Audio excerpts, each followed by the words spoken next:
Imagine a future where the deadliest cancers, I'm talking about the ones we currently have no way to screen for, the silent killers like pancreatic, ovarian, esophageal cancer, imagine they're no longer the death sentences they are today. It's a powerful thought. What if a single blood test could just radically shift that whole diagnosis timeline for over 50 different types of cancer, finding them when they're still early stage and, potentially curable? Well, that is the revolutionary, really life-altering promise of GRAIL Inc. and its flagship product, Galleri. Exactly.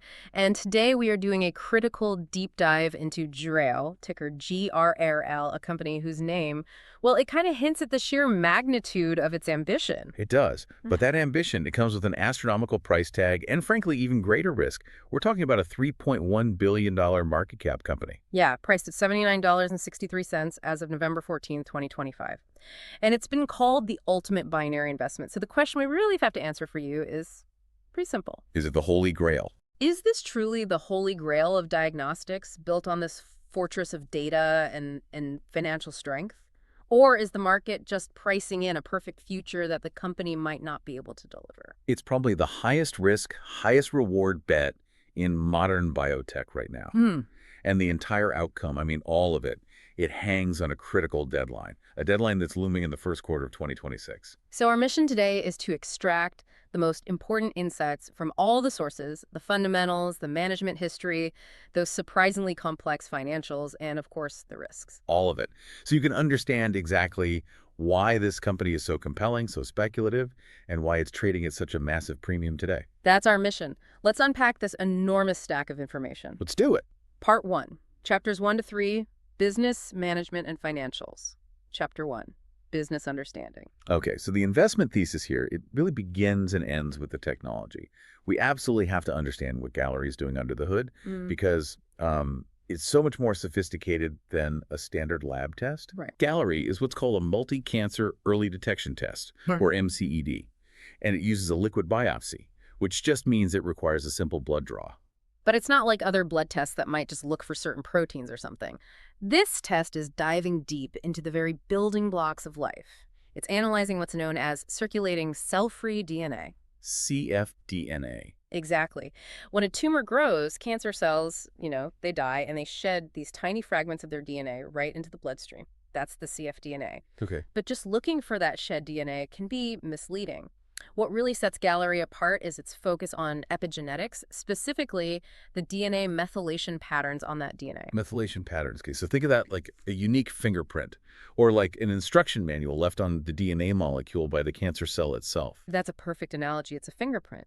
Because those methylation patterns tell you two essential things, and this is the core value proposition of Galleri. Okay, what are they? First, they let the test detect a shared cancer signal across this enormous range over 50 different types of cancer. Because cancer cells, regardless of where they start, they share certain epigenetic signatures. And the second thing. Second, and this is maybe even more valuable, when it detects a signal, the test can then predict the cancer signal origin, the CSO, with incredibly high accuracy. And that ability to point the doctor in the right direction to say, hey, look at the pancreas or look at the ovary, that has to be invaluable. It just speeds up the whole diagnostic process, which is often the biggest hurdle once you find a signal. Precisely. If you just detect some vague cancer signal, a doctor has to send a patient through this exhaustive, expensive, and often painful battery of scans and biopsies just to find the tumor. A total fishing expedition. Right. But by predicting the CSO, Galleri shifts that follow-up process from a costly hunt to a really targeted investigation. Okay, that brings us back to the problem this is all trying to solve. We mentioned that enormous gap in screening. Can we define that gap for everyone? Yeah, absolutely. So current screening methods, think mammograms, colonoscopies, pap smears, they're excellent tools, but they only cover about 5 common cancers. And those 5, they represent less than 30% of all cancer deaths. Exactly. The other 70% of fatal cancers, the ones like pancreatic, liver, ovarian, stomach, esophageal, they have no routine, effective screening methods for the general population. Not today. These are the cancers that grow silently. They only show severe symptoms once they've metastasized and, reached stage 3 or 4. At which point the 5-year survival rate might be in the single digits.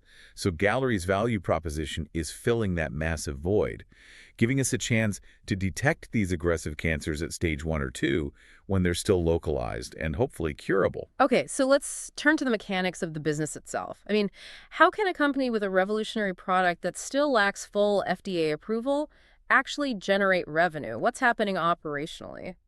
It's a really shrewd dual-track business model. They're generating two very distinct revenue streams. The main one is screening revenue. That's the sale of the Galleri test itself, which is marketed as a laboratory-developed test, an LDT. They sell it through health systems, self-insured employers, and directly to patients who are at high risk. In Q3 2025, that was $32.8 million. And that LDT status is critical, right? That lets them commercialize the test now, basically under the umbrella of their own lab, without waiting for that multi-year FDA process to finish. That is the key high-risk, high-reward decision. It lets them build commercial scale, establish relationships with doctors, get thousands of tests out there. Over 45,000 tests were sold in Q3 2025 alone. Wow. And what's the second revenue stream? The second, much smaller one, is called development services revenue. That brought in about $3.4 million in Q3. And this involves partnerships with big biopharma companies. How do those work? Well, the biopharma partners, they pay GRAIL to leverage its huge database and its R&D assets. I mean, GRAIL has this incredible machine learning platform and sequencing capacity. So other companies are paying to use it. Yes, exactly.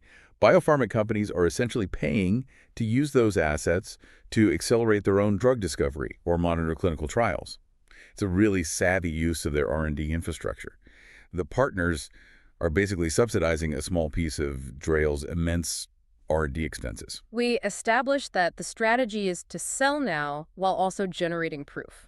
What kind of proof is required? You mentioned these massive clinical trials. Yes. The LDT approach gets the test to market, but for mass adoption, and by that I mean full insurance coverage, Medicare reimbursement, they need definitive proof of clinical utility and safety. Which comes from those trials. Delivered through population scale trials.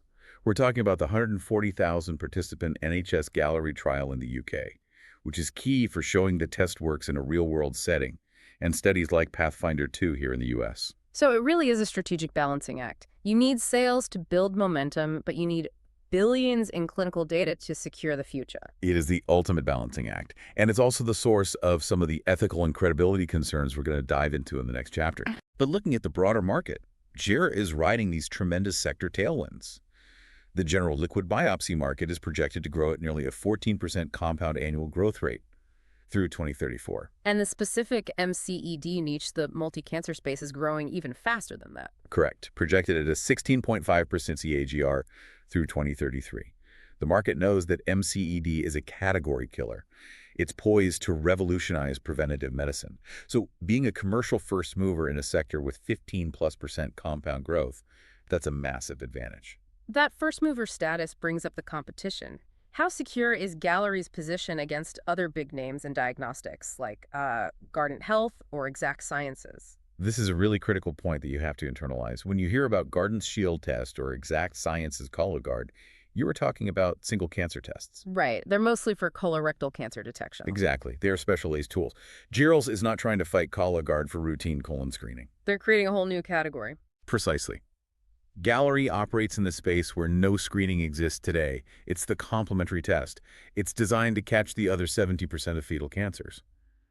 Now, while competitors like Guardant are trying to expand into MCED, Galleri has a significant lead in time and, more importantly, in data in this specific category.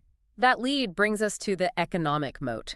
Given all the regulatory and scientific complexity, what really stops a giant like a Roche or a Pfizer from just launching a better rival in 2 years? You know, you might initially point to patents, but as GRAIL's own documents admit, patents are. They're litigious, they're time-limited. Their true durable moat is the data moat. The data moat. Yeah. Galleri is a machine learning algorithm, and algorithms are only as good as the massive, high-quality proprietary data sets used to train them. And GRAIL has spent a decade and billions of dollars acquiring this data through huge studies like CCGA, Pathfinder, and of course the NHS Galleri trial in the UK.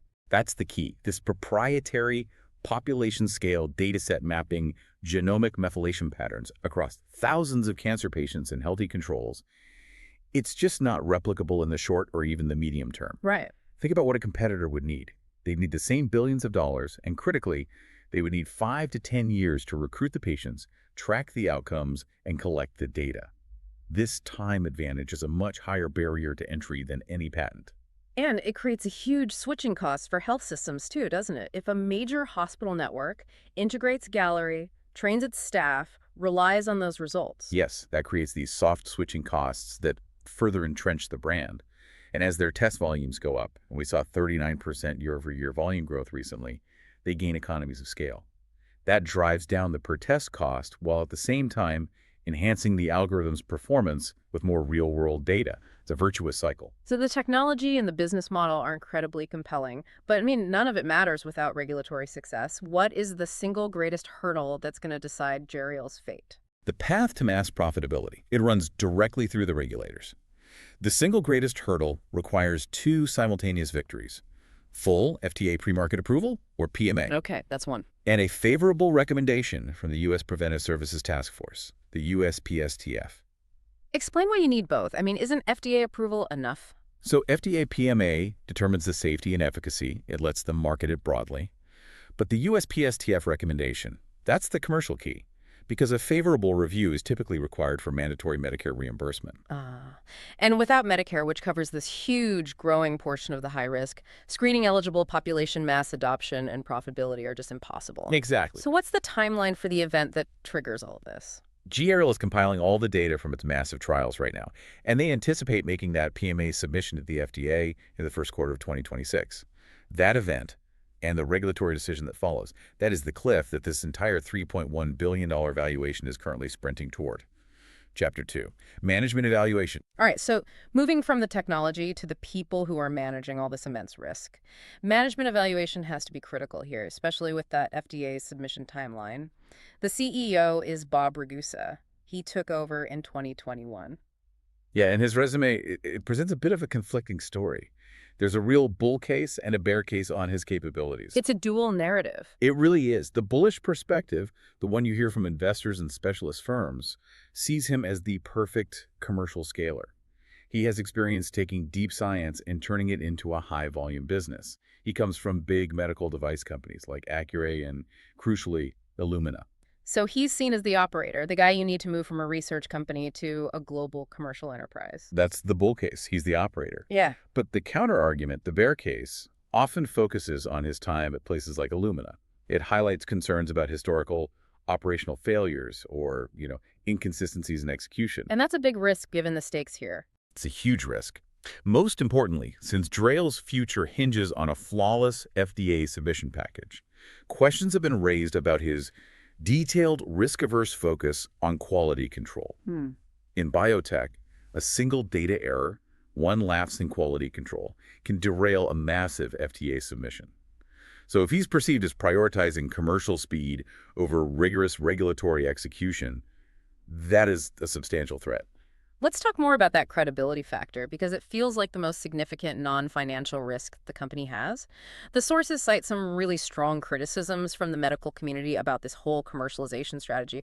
What is the core ethical accusation? The critique, and it's been publicized by groups like the Cancer Letter and certain medical experts, is blunt. They've accused management of prioritizing revenue over patient safety. Wow. By commercializing Galleri as an LDT before the big trials, specifically the ones that demonstrate mortality reduction, or even complete.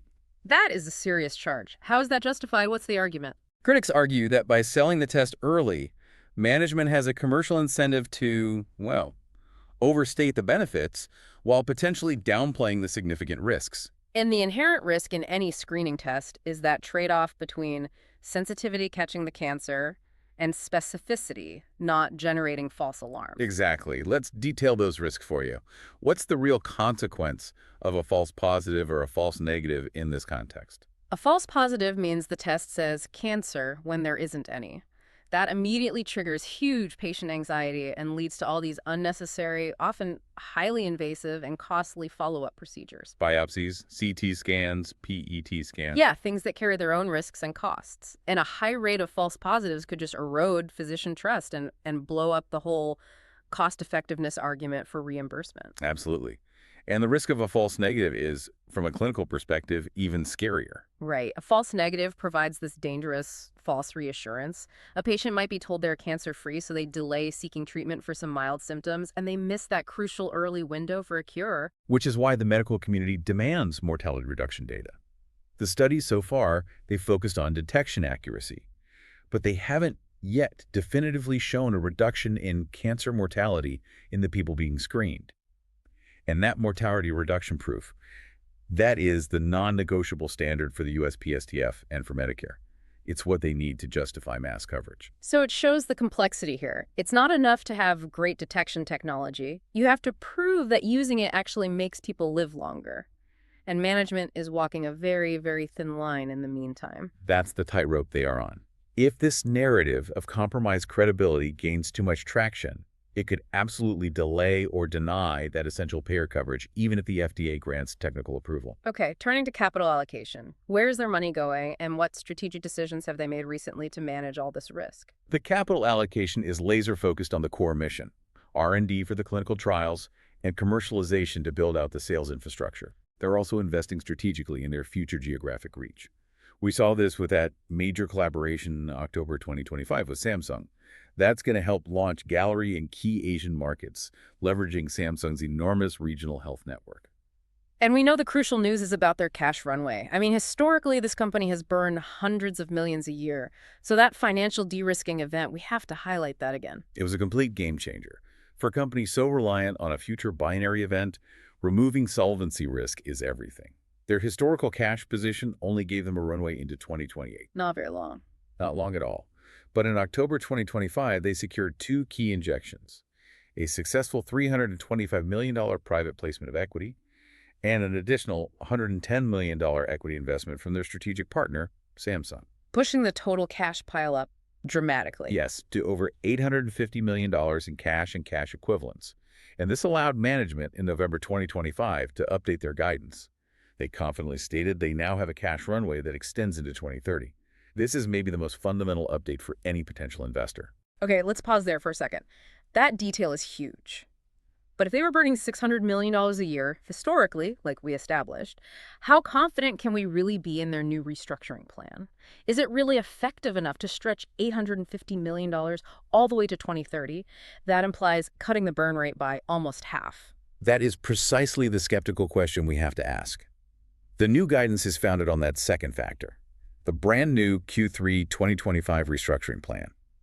Management is betting heavily that this plan will dramatically reduce their future operational expenses. Okay. They announced they will decrease investment in all programs that aren't core to Galleri's commercialization and clinical development.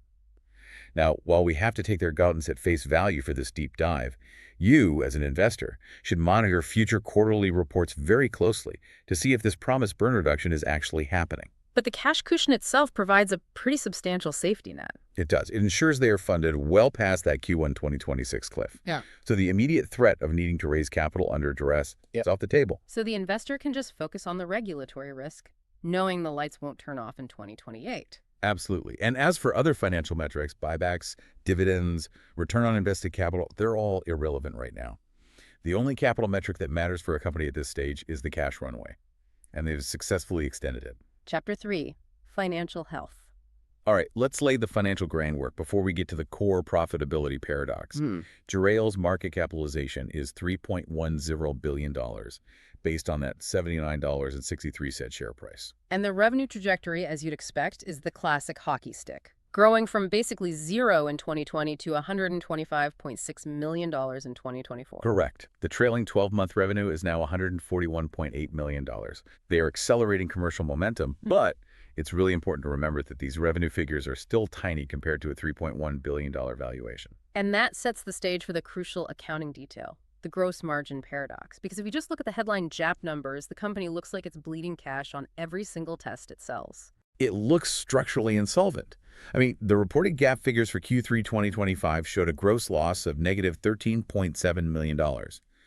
This works out to a GAAP gross margin of a horrifying negative 37.8%. Wait, so mathematically, that suggests they're spending $1.38 in costs, materials, labor, all that for every dollar of revenue they bring in. If that were actually true, the business model would be fundamentally broken. It would be unsalvageable. I mean, But, as you said, the devil is deep in the accounting footnotes. The reason this negative margin is so misleading for an investor trying to assess the true health of the business yeah. is that the cost of revenue line contains a massive, one-time, non-cash accounting artifact. Specifically, a $33.47 million non-cash amortization charge. This charge relates to intangible assets that were booked during that complicated 2021 Illumina acquisition and then the Force spinoff. Okay, for listeners who don't spend their lives reading GAAP reports, what exactly is that amortization charge and why is it non-cash? So amortization here is just an accounting exercise. When Illumina bought GRAIL, they assigned a large future value to GRAIL's core intangible assets, things like the technology, the data sets, the brand value. Okay. GAAP rules require the company to recognize the gradual expensing of that value over time on the income statement, even though no actual cash is leaving the bank today to pay for it. It's a mandatory historic bookkeeping entry. It does not represent real dollars spent this quarter on the chemicals or the lab techs who run the Galleri test. So if we strip out that large, unavoidable, but completely non-operational charge, what is the true underlying economic profitability of running one of these Galleri tests? Excluding that specific $33.47 million non-cash charge, the result is the second aha moment of this deep dive. The non-GAAP adjusted gross profit was actually $20 million, And the margin. resulting in a robust non-GAAP adjusted gross margin of positive 55.2%. This 55% margin is a high-quality, high-conviction data point. It shows that the Galleri test, on a run-rate operational basis, is inherently profitable. It has strong economic potential once the company hits scale. That distinction is absolutely critical. It tells us the business isn't broken. The accounting is just burdened by its history. So let's look at stability and debt. We know they burn cash. But what about the balance sheet structure? The balance sheet is a fortress. It's specifically designed to sustain this speculative period. They have zero debt. Zero. Zero debt. The company is financed entirely by equity, which gives management maximum financial flexibility without the pressure of debt covenants or interest payments. And their liquidity is equally strong. The current ratio, that's short-term assets divided by short-term liabilities, is an exceptional 7.61. And a ratio of 2.0 is considered healthy, so 7.61 is... It's exceptionally strong. It means they are flush with liquid assets, eliminating any short-term solvency concerns. Okay, so clean balance sheet, no debt, and an operational gross margin that suggests strong future profitability once they hit scale. Now for the elephant in the room, valuation. Using the price-to-sales ratio, how does the market currently see this stock? We have to dismiss the price-to-earnings ratio, obviously, since earnings are negative. The PS ratio is the critical red flag signaling the risk here. At a $3.1 billion market cap against $141.8 million in TTM revenue, the calculated PS ratio is a sky-high 21.9x. And how does that compare to the sector average? Diagnostic and pure biotech companies, they typically trade around a PS ratio of 7.1x. So this means GRAIL is trading at a valuation premium that is 3 times higher than its peers relative to its sales. Which just confirms that the market isn't valuing the company on its current revenue or operational history. It's valuing it on an assumption of future regulatory success and guaranteed mass market adoption. This is the definition of priced for perfection. It is. And the ultimate confirmation of this extreme speculation comes from GRAIL's own internal accounting models. Since running a DCF model is impossible for us, it relies entirely on that 2026 binary event. What did GRAIL's own internal assessment reveal about their view of the risk? This detail is stunning because it's a formal admission of extreme risk right there in their own accounts. It is. When valuing their own high-risk, future-dependent assets, GRAIL used internal discount rates as high as 51.5%. 51.5%. Okay, let's put that into context. If you're valuing ExxonMobil or, I don't know, Johnson & Johnson, you might use a 7% to 10% discount rate, right? Exactly. Yeah. A typical stable blue-chip company uses a discount rate in the single digits, reflecting low business volatility. GRAIL's use of 51.5% signals that management internally recognizes that the probability of realizing those future cash flows is so speculative that they need to nearly halve the present value of those future dollars just to account for the risk of rejection or delay or failure. It just underscores that investors are making a fundamental binary bet, and it's validated by the company's own terrifying risk model. That concludes the financial fundamentals section.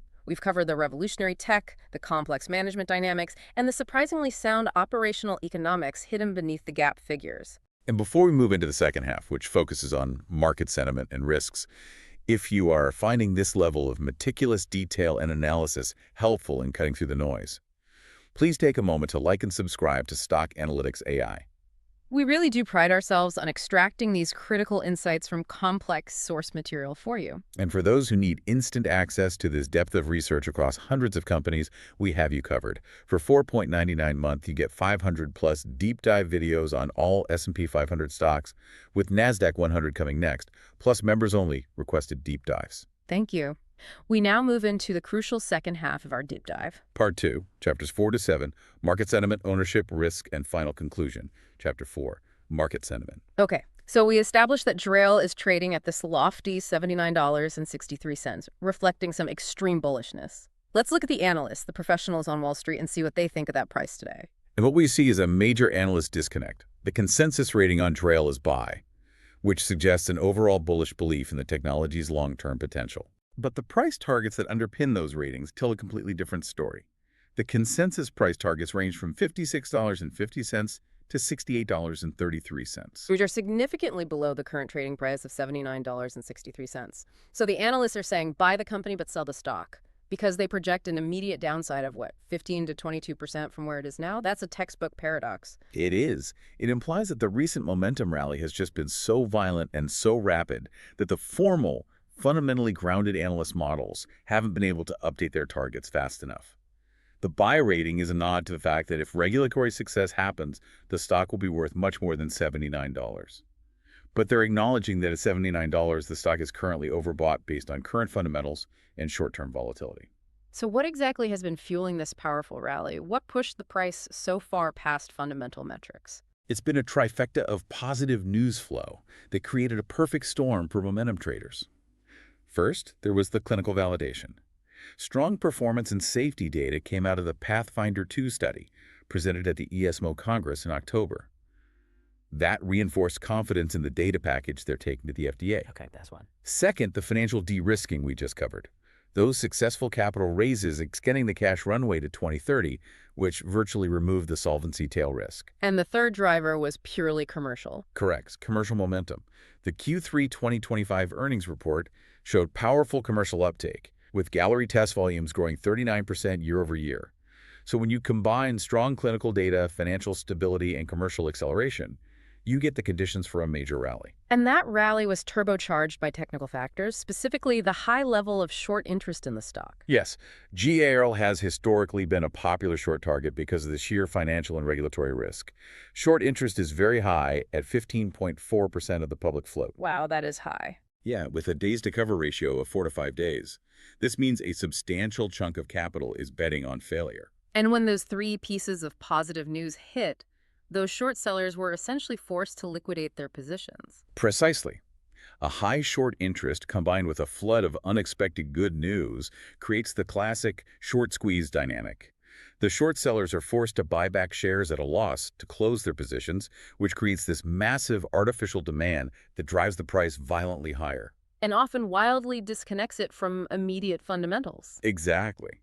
This technical squeeze likely explains the massive 400% plus gain the stock has seen over the last year and why it's pushed so far above those analyst targets. The momentum check confirms this is a technically driven uptrend. I mean, trading 19.1% above its 50-day moving average and a staggering 65.2% above its 200-day moving average. That just confirms that momentum is dictating the price right now, not conservative fundamentals. This is not a stock for the faint of heart. It is currently a high-octane momentum trade sitting on top of some revolutionary science. Chapter 5. Ownership Structure. Understanding who owns the company. It helps us gauge the level of conviction behind the science. Ownership concentration in GRAIL is high. Institutions hold roughly 75% of the total shares. So that demonstrates strong confidence from professional, sophisticated investors. It does. And we are seeing smart money specialists taking meaningful stakes here, which really serves as a powerful validation of the deep science that underlies Galleri. That's the key takeaway, isn't it? I mean, while the usual diversified giants like Vanguard and BlackRock hold large passive stakes, the presence of Baker Bros. Advisors is highly notable. It is. Baker Bros. Is a multi-billion-dollar specialist hedge fund. They focus exclusively on deep science biotech ventures. So their 4.52% stake is a significant vote of confidence. They're betting that the data moat and the proprietary science are durable enough to overcome all the regulatory and credibility risks. What about management alignment? Is CEO Bob Ragusa financially invested in the long-term success of the stock with shareholders? The alignment appears exceptionally strong. CEO Ragusa holds 727,388 shares.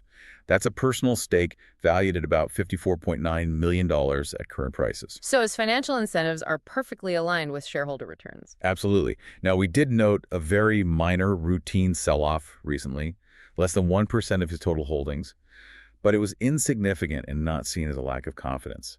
The insiders are betting big on the 2026 outcome. Chapter 6, Risk Assessment.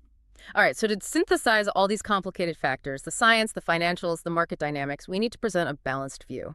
Let's use a comprehensive SWOT analysis, but let's focus on the ultimate binary nature of this whole investment. Sounds good. Let's start with the strengths. What is the most durable, resilient aspect of GRAIL today? Well, first and foremost, it has to be the data moat. It's a non-replicable, proprietary clinical data set that really defines their first-in-class technology. I agree. Second would be the fortress balance sheet, zero debt, and that massive $850 million plus cash pile. That cash position is its third strength, giving them a runway into 2030 and eliminating near-term financing risk. And fourth, that robust non-GAAP adjusted gross margin of 55%. That proves the underlying test economics are sound once they hit scale. Okay, moving to the weaknesses. Yeah. What are the primary structural vulnerabilities that would keep an investor up at night? First, the sheer massive historical cash burn. And although they plan to decrease it, it still requires intense monitoring. Second, single product dependence.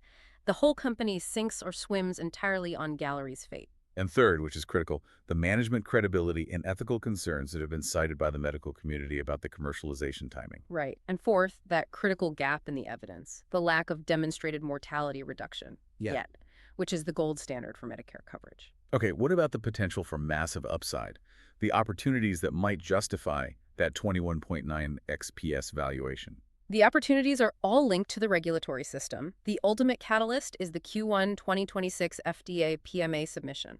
The market unlock is the subsequent mandatory Medicare reimbursement that would follow a positive USPSTF review. And we also have the strategic international expansion, especially that Samsung collaboration, which opens up vast Asian markets, and of course, continued margin expansion driven by scale and the new cost-cutting initiatives. And finally, the most chilling quadrant, the threats. The threats are existential. The ultimate risk is FDA rejection of the PMA submission, or even a refusal to file, which means the submission packet itself is deemed inadequate. Either of those outcomes would cause a violent stock collapse. And second, the risk of payer rejection. Medicare or private payers might just deny reimbursement, even with FDA approval, arguing the cost-effectiveness without that mortality data is insufficient. And third is the extreme valuation risk. Trading at 3x peers means the stock is highly sensitive to any bad news or any delay. Let's zoom out for a second and look at the macro environment.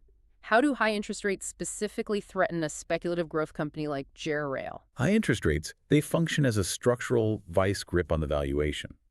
Since GRAIL's projected profits are years away, 2030 or beyond high rates mathematically increase the discount rate you have to apply to those future earnings. So every percentage point increase in that discount rate drastically lowers the present value of those distant profits. Right. It's a structural weight that reduces the theoretical justified price of the stock today, making the current $79.63 even harder to justify on fundamental grounds. And what about geopolitical threats? You flagged potential new U.S.-imposed tariffs in 2025. How would that affect a diagnostic company? Well, the diagnostic industry relies heavily on these complex, highly specialized global supply chains for their reagents, sequencing components, specialized lab equipment. So new tariffs imposed by the U.S. would directly result in margin erosion and supply chain disruption. Exactly. And that would work directly against management's stated goal of aggressively cutting costs through their restructuring plan. That would just delay the path to sustained operational profitability. Chapter 7. Conclude. So to synthesize this massive data set, an investment in GRAIL today requires absolute conviction in two core bull drivers. Driver 1. The technology is first in class. It's defining a new multi-billion-dollar market segment, MCED, and it's protected by that durable, non-replicable data moat. And driver 2. The company has successfully executed a dramatic financial de-risking. They've achieved a zero-debt balance sheet and secured an $850 million cash pile. That fully funds their operations well past the critical Q1 2026 regulatory cliff. Solvency risk is virtually eliminated. Okay, on the bear side, the core risks remain powerful, and they absolutely justify that high discount rate we talked about. Yeah, the first core bear driver is the extreme valuation. Trading at $79.63, 3x peer PS, above all analyst price targets. The stock is clearly priced for perfection. It's baking in decades of flawless execution and adoption. And second, the ultimate binary risk. The company's future value just hinges entirely on that FDA and USPSTF decision in 2026. And we can't ignore that third pillar, the credibility risk. It stems from the medical community's concern that management has prioritized early revenue over generating the necessary mortality data, which could ultimately sabotage Medicare reimbursement. Therefore, traditional discounted cash flow modeling it's useless here. The intrinsic value of GRAIL is purely a bifurcated outcome. It is. If Galleri achieves PMA approval and secures mandatory reimbursement, the value will likely reach multiples of the current $3.1 billion valuation. If, however, the PMA is rejected or the USPSTF denies mandatory coverage, the stock will contract to a fraction of its current price. It's a true coin flip, albeit one that's been financially de-risked by that recent cash injection. It sounds like the current price reflects market enthusiasm and technical momentum, basically pricing in a very, very high probability of regulatory success. Precisely. You are buying a high-conviction bet on a binary event, not a conservatively valued growth company. Which brings us to our final thought for you to chew on. We revealed that GRAIL's own internal accounting models were forced to use discount rates as high as 51.5% to value their future assets because of the inherent volatility. So given that staggering, self-admitted level of extreme risk, which is what, 5 to 7 times higher than a typical large cap, how much higher does the actual probability of Q1 2026 FDA success have to be for the current $79.63 stock price to actually be justified? It's a compelling calculation for any potential investor. Thank you for joining us on this deep dive into GRAIL. If you found this rigorous analysis and the detailed exploration of the financial nuances helpful, please be sure to like and subscribe to Stock Analytics AI. We really appreciate you trusting us to help you cut through the noise and get truly well-informed. And remember, for instant access to 500-plus deep dive videos on all S&P 500 stocks, with NASDAQ 100 coming next, plus members-only requested deep dives, you can join us for $4.99 a month. We'll see you next time. This deep dive was based on AI-generated research for educational purposes only and should not be considered financial advice. Please consult a qualified advisor before making any investment decisions.